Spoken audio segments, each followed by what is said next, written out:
As families continue to evacuate their homes and first responders continue to attempt to control the fires, organizations across the nation are stepping up to help provide relief.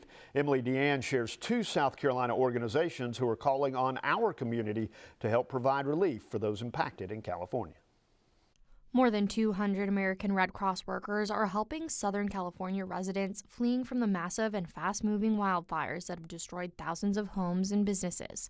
The Red Cross of South Carolina says they have a thorough list of trained volunteers ready to deploy and have already sent men and women to help. So right now we have 5 South Carolinians boots on the ground in LA to support sheltering, feeding, mental health support, as well as first aid.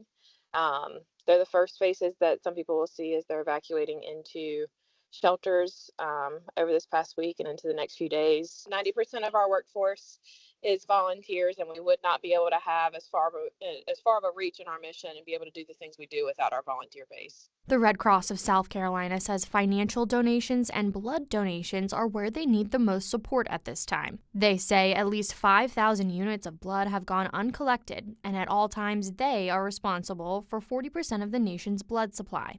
The Red Cross says if you are in a safe area, find the nearest blood drive and take 45 minutes of your day to donate. And faith communities are joining the efforts to bring relief to residents devastated by the fires. The Charleston Jewish Federation says they were immediately notified of the loss and damage by the Jewish Federation of Los Angeles. Charleston Jewish Federation is now collecting donations to help the Jewish community that is greatly impacted on the West Coast. They say they are working directly with the Federation in LA so that the funds can be dispersed as quickly as possible to those who need it most. And so that's what we're trying to do for the LA community as well, is make sure that they have the funds they need, especially in light of the fact that many of their Jewish buildings have burned down, including their preschool and temple. What I said to our community yesterday is that in 1989, when Hurricane Hugo hit Charleston, it was the national Jewish community who provided relief and funds to help us rebuild. And it's time, again, we're answering the call to support other Jewish communities across the nation.